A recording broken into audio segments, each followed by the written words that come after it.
Kanchipuram వకుడా silks నాణ్యత మా ప్రాధాన్యత. మదీనాగుడ, మియాపూర్, హైదరాబాద్ లో త్వరలో శుభారంభం. ఫీమేల్ సింగర్స్ ని పాడించినప్పుడు మీకే టఫ్ డెసిషన్, వాళ్ళ చేత పాడించాలా నేనే పాడేయాలని? అంటే అంత బాగా పాడతారు కాబట్టి మీరు. అవును, అయినా కానీ నేను నా పాటలు పాడడానికి నేను ఎక్కువ ఇష్టపడను. అంటే నా పాట ఇంకా బెటర్ గా ఉండాలని కోరుకునే పర్సన్. మీరు ట్రాక్ మీరే పాడించేవారా మీ సింగర్స్ అందరికి? మీరు చేసిన మ్యూజిక్ డైరెక్షన్ అంతా కూడా? ఆఫ్ కోర్స్ నేనే ట్రాక్ పాడేసేదాన్ని. ట్రాక్ పాడేసిన తర్వాత ఈవెన్ చిత్రమ్మ గానీ లేకపోతే శ్రేయ గానీ ఇంకెందుకు నేను పాడడం బాగుంది కదా అని ఎన్నోసార్లు అన్నారా? చిత్రం అయితే ఎందుకంటే కొన్ని ఏమంటారు, కొన్ని పైన నొటేషన్స్ లో చిత్రం గారి వాయిస్ లాగే ఉంటుంది ఇంచుమించు. సో ఆవిడ చాలా సార్లు అన్నారు, ఎస్పెషల్లీ నువ్వు పాడేయచ్చు కదా, నన్ను ఎందుకు పాడమంటూ ముద్దుగా మాట్లాడతారు ఆవిడ. సో ఇట్లా ఎస్పెషల్లీ పవిత్రలో సుకుమార రారా సాంగ్ నేను పాడనంటే పాడను, చాలా బాగుంది. ఒకసారి పాడరా ఆ సాంగ్. సుకుమార రారా సుఖమార చేరా విరహాల జ్వాలా రేగేలా గాలి కామునిగా సుకుమార రారా దేహధర్మమే కలిపేను నిలిపేను పెనవేసుకుంటే కాలమర్మమే జతగాను నిలిచేను శృతి చేసుకుంటే సౌఖ్యమాయనే మరి సాంద్రమాయనే ఇదే మగువని మదే చదవని తరరాననాననాననా మందార మకరంద మాధుర్యమాయేను ప్రణయ సూత్రమే రా రా సుకుమార. అసలు ఇంత బ్రహ్మ పదార్థం లాంటి ఒక కాంప్లెక్స్ ట్యూన్ ఎలా తడుతుంది?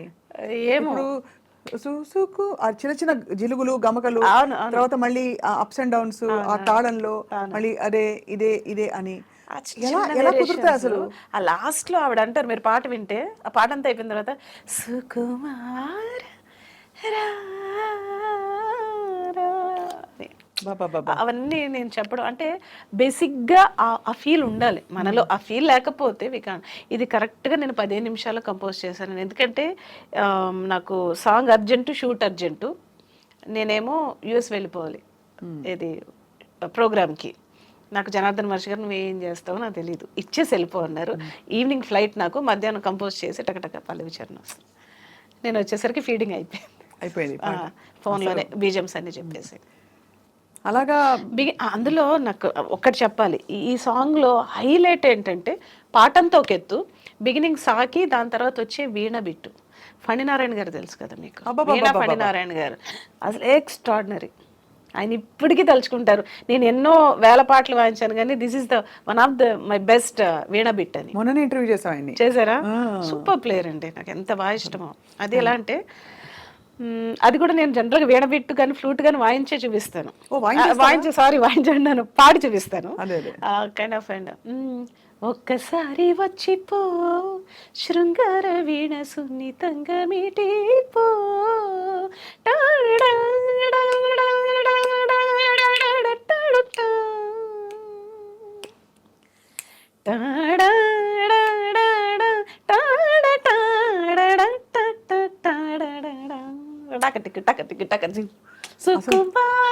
ఇది సాంగ్ ఆకపల్ల వింటూ అర్థమే కదా. అన్ని ఇన్స్ట్రుమెంట్లు మీ నోట్లోనే టాలెంటెడ్.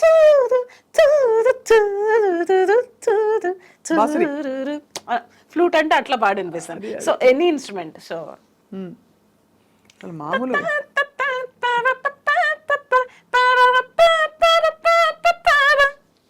షనాయ్ అంటే అట్లా.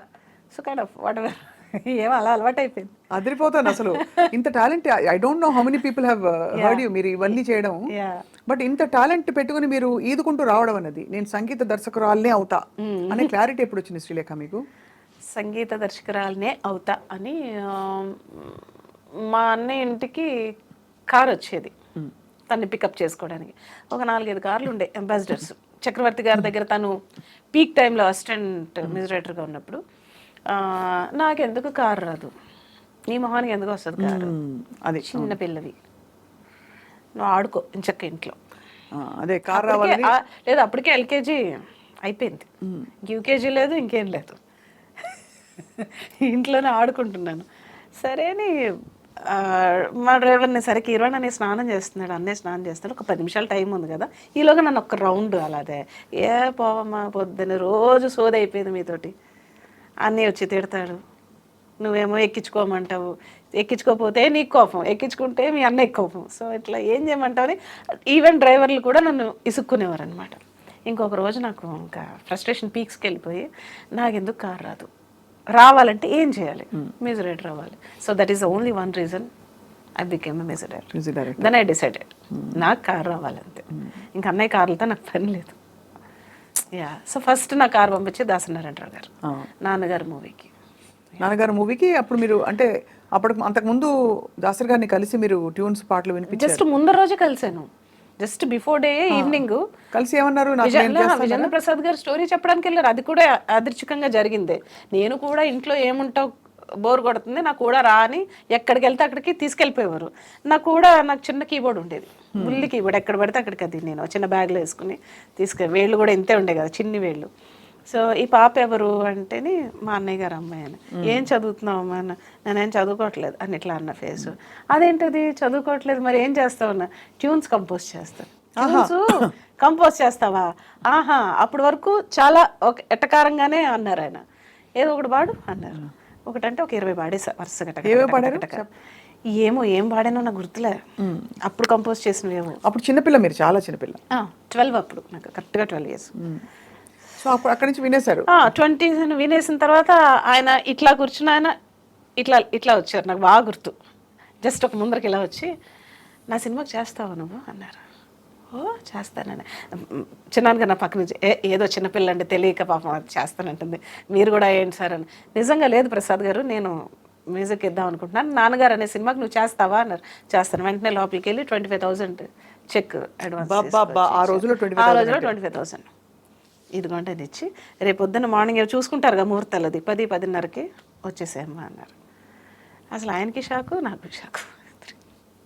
అందులో 25,000 రూపాయలు. 12,000 రూపాయలు. మళ్ళీ కార్ ఎక్కి వస్తుంటే కార్లో అడిగా చిన్నాను కానీ ఎంత వచ్చిందండి అన్నాను. 25,000 అమ్మా అని. ఎంత కూడా తెలియదు నాకు. ఇప్పుడు దీంట్లో ఎన్ని చాక్లెట్లు వస్తాయి, నాకు ఎన్ని బొమ్మలు వస్తాయి, ఎన్ని బట్టలు వస్తాయి, బోల్డ్ అని వస్తాయి, నువ్వు పాటలు బాగా చేస్తావు అంటే ఇంకా బోల్డ్ అని చాక్లెట్లు, బోల్డ్ అని ఐస్ క్రీమ్లు కొనుక్కోవచ్చా, అయితే ఓకే అనేసి నెక్స్ట్ డే వెళ్ళాను. వెళ్తే చిన్న దీవాన్ వేశారు. గురుగారేమో ఇలాంటి పెద్ద సోఫాలు ఆయన మాత్రం కూర్చున్నారు, పక్కన జీడిపప్పు, బాదం పప్పులు అన్నీ ఉన్నాయి, తింటున్నారు అన్నమాట. అందరూ ఉన్నారు, భువన్ చంద్ర గారు ఉన్నారు, వందే మాగధ మొత్తం ఉంది. సిచ్యువేషన్ చెప్పారు ఇలాగా, ఒక డ్యూయట్, రాజ్ కుమార్ హీరో, ఆయనకి హీరో. ఆ రోజున గంగాధర్ శాస్త్రి గారు కూడా ఉన్నారు అక్కడ, మన భగవద్గీత గంగాధర్ శాస్త్రి గారు. సో అందరూ ఉత్కంఠతో ఎదురు చూస్తున్నారు, మొత్తం కళ్ళన్నీ నా మీదే ఉన్నాయి అనమాట. సో నేను ఏం పట్టించుకోలేదు, ఆయన ఏం చెప్తున్నారు సిచ్యువేషన్ అని.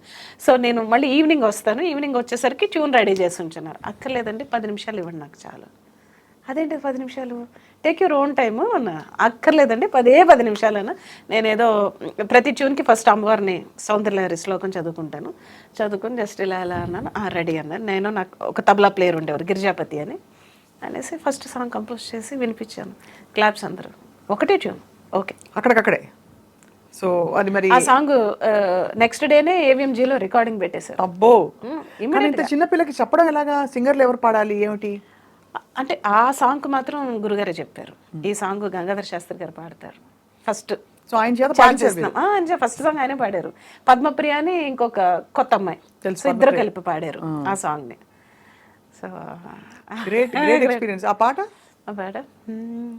చుక్క చుక్క ఒకటే చెక్కిలి మీటే వేళ, ఎదలో ఏమిటింత హాయి, ఒడిలో ఒదిగిపోయే రేయి, తనువంతా తడిసింది తెర తీసే వయసంది, ఇది ఏమిటింత ఎంత హాయి. ఎంత బాగుంది, ఎంత బాగుంది, ఎంత బాగుందో. This first song. అది